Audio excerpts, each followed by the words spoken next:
Hey there, Phil Thompson here. We're here for another episode of My Risk Advisor, and today we're actually here together with Trent Bacon. How you going, Trent? Good to be back on the desk together. Yeah, it's been a while. We've had multiple episodes where we've tag teamed, where you've done some interviews, I've done some interviews. We've been busy actually doing our real jobs. Sometimes it's good to keep them separated. Yeah. What is the song? Gotta keep them separated. Yeah, love it. Let's go from talking about some great bangers of songs into something even more exciting. We're talking about CPD today. Let's go. Yeah, CPD. A lot of fun.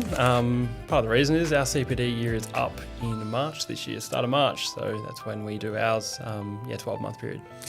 Yeah, we get a lot of people asking us, why the heck do we do it in March? Why does that, or it ends in Feb and then starts in March? Most people we do it, calendar year or financial year. Do you know why we do it in March? They're the two busiest times of year to be finishing things off if you need to be catching up, and it's one thing I just don't need to remember at that time of year. With CPD in general, it's a bit of a pain, a bit of a bugbear that we need to do. Yeah. If you're not doing it, you're getting a black mark against your name for the rest of your working life as an advisor. So if we can get it out of those two busy times a year to make sure that everyone's dotted the I's and crossed the T's, that's what we've done. Now that's a really thoughtful answer.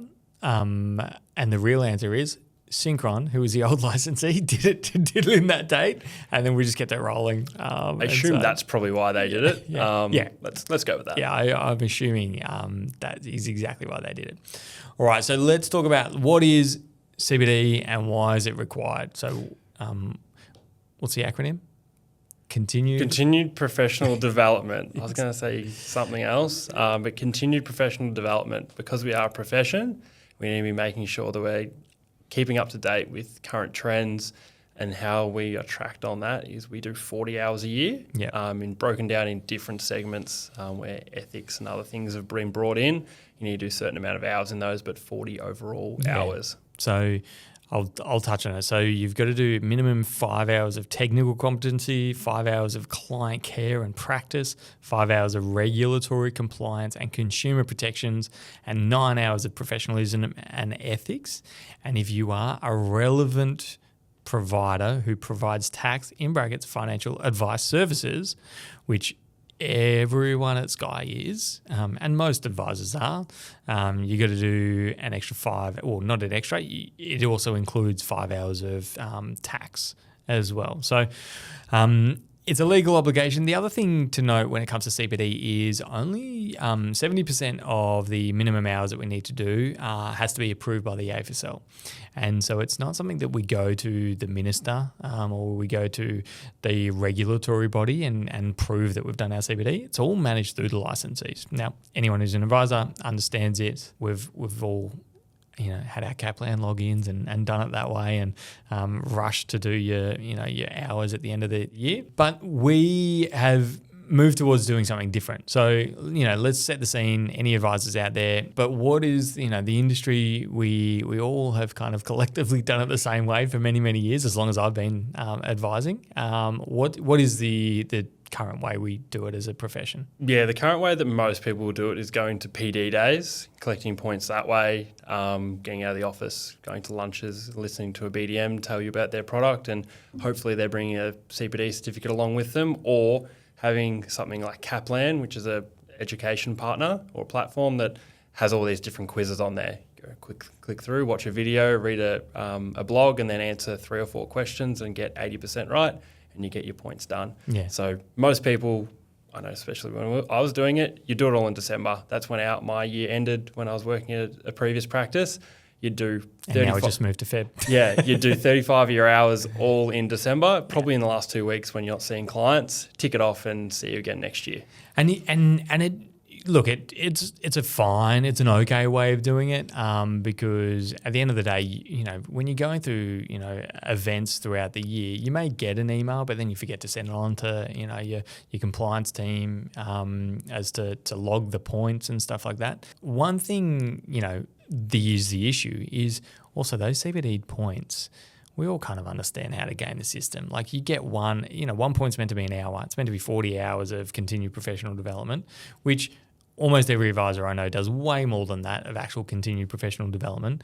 But we all know how to easily select, the Kaplan thing and quickly scroll through and then get the PDF and then just, control F for the questions. Yeah, you're working at an alarming rate per hour, per point at the end of the year typically. So, yeah, is it the greatest thing to ever do? No, there is better ways to do it, we think. Yeah. So now moving forward, I had a phone call with a friend of mine who's been a friend for a long time, Clayton Daniels, who had now previously ran Ensemble, and we were talking about what they're doing, what they're up to, and he was talking about he's kind of doing some new stuff with AI and using it for the benefit of CPD, and he was asking me about our process, what we do, and I was like, yeah, we catch up with our advisors every fortnight. We'll go through, we'll do some internal stuff. We'll talk about what we can improve in terms of processes, but there'll be some CPD stuff as a part of that, like ongoing education for the advisors, as well as every Monday morning, our whole businesses, we do workshop Mondays. So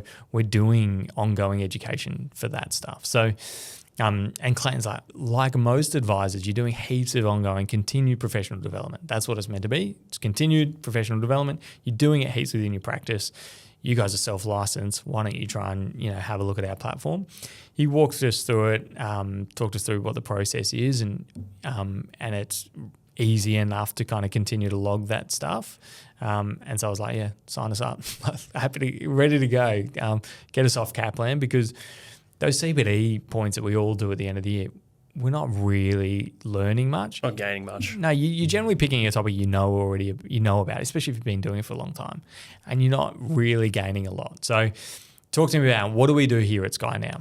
Yeah, so we'll have those meetings that you spoke about on a fortnightly or weekly basis, and from there they're recorded on Teams, being our team being remote, nice and easy. We're all online anyway.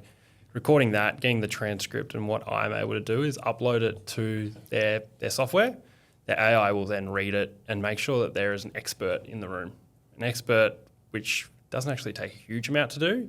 Basically, the AI will look through your resume, they'll look through your LinkedIn, your education, and make sure that you're qualified as a expert. Yeah, and as much as I wouldn't be quick to call us experts, we are, under the legislative requirement, considered experts.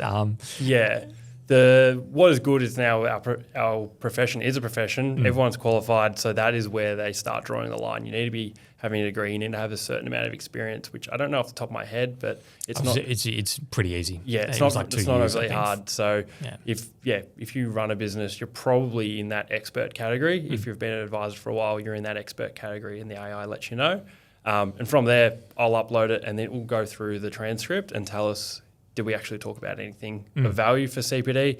Probably had one or two that have gone through and said, you didn't talk about anything of value. Unfortunately, no CPD points. And then it just breaks it down into segments for, if the meeting was an hour, 0.25 of it was client care, 0.25 was ethics, and so on and so forth.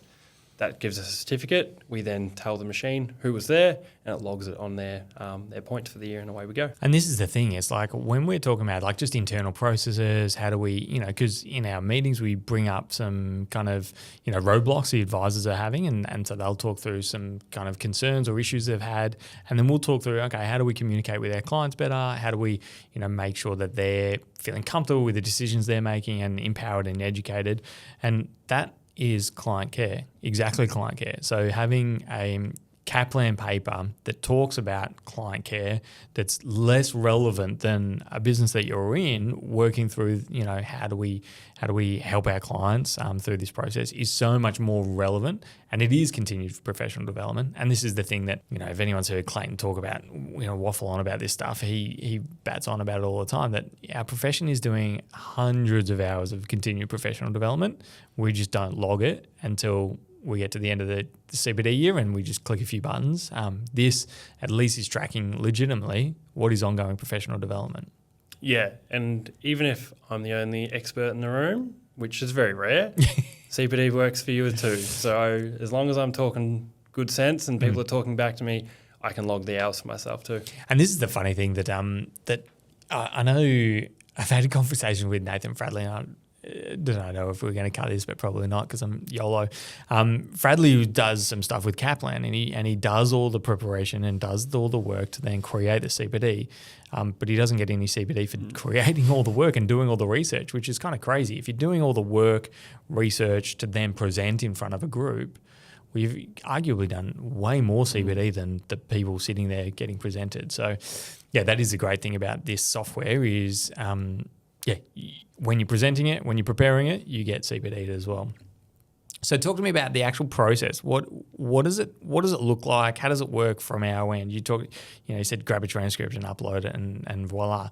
Is it that easy? It's pretty easy. It's probably a 5-minute job from post-meeting to having a certificate ready to go, upload it to everyone's portal.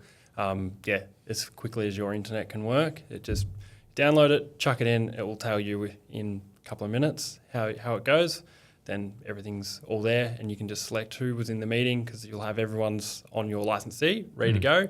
Click who was there, remember who wasn't there because you might have some people missing from that meeting and away you go. So it might be a bit of setup time, setting everyone up with CPD, but that's all part of setting everyone up with any new portal. And talk to me about how the advisors reacted to it. Has it been positive? Has it been negative? Is there any issues or concerns? You don't get that end of year, I've got to go onto Kaplan and get it done, and you've may in previous practices found someone that finds the intern or the associate to give them their codes, which is absolutely illegal. Yeah. So we don't get any of that garbage, which we never did anyway. Yes. But they've loved it, and a lot of the guys are just short on a few points in specific areas, so they can now go to say an FAAA or one of the insurance portals that has CPD points, and they can just fill their boots there.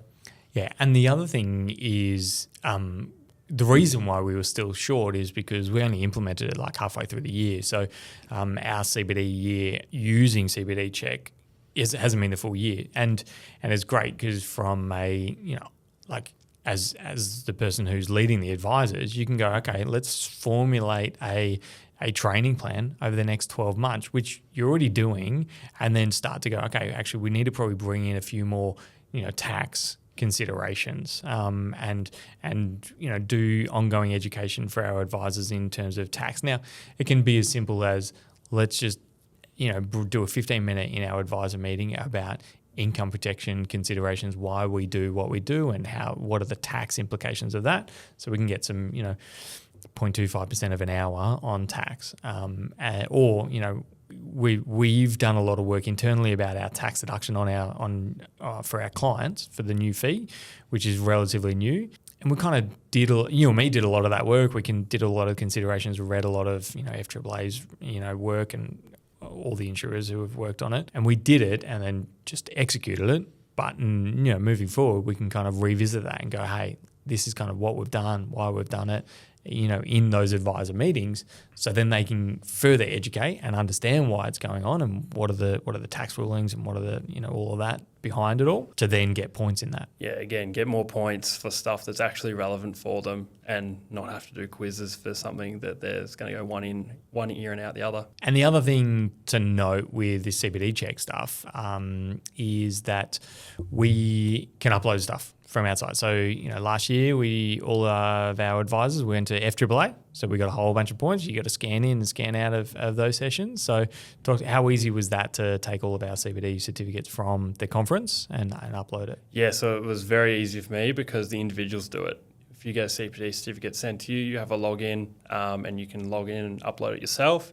Similar with their portal as well. They also have other things like other podcasts, other quizzes, other things that you can pick up points on if that's something you want to do. So similar to every other portal, you're just uploading things from other outsourced stuff. So if you're seeing BDMs and things like that, you can upload those points just as you would normally. Yeah, so like a tax question, I've actually got to get a few more tax points before the end of the year, so I'll go and find out where I'm getting them and upload it to the portal. The other thing is we can actually grab like articles, like, I was talking to Clayton the other day and he was saying we can actually just grab a tax article upload it to their system, it'll then spit out questions for us to be able to answer. So even blog articles that we've created as a business on these new tax rulings and deductibility of our fees, we can actually upload that to the system. I can do a quiz on the article that we've written, and then that can be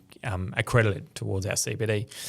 The one thing to note with this CPD check stuff, and all CPD, it is a licensee requirement. The legal requirement is 70% of all of your points needs to be approved by your licensee. So if you've got a license, if an advisor's listening and they've got a licensee that don't use this, bad luck.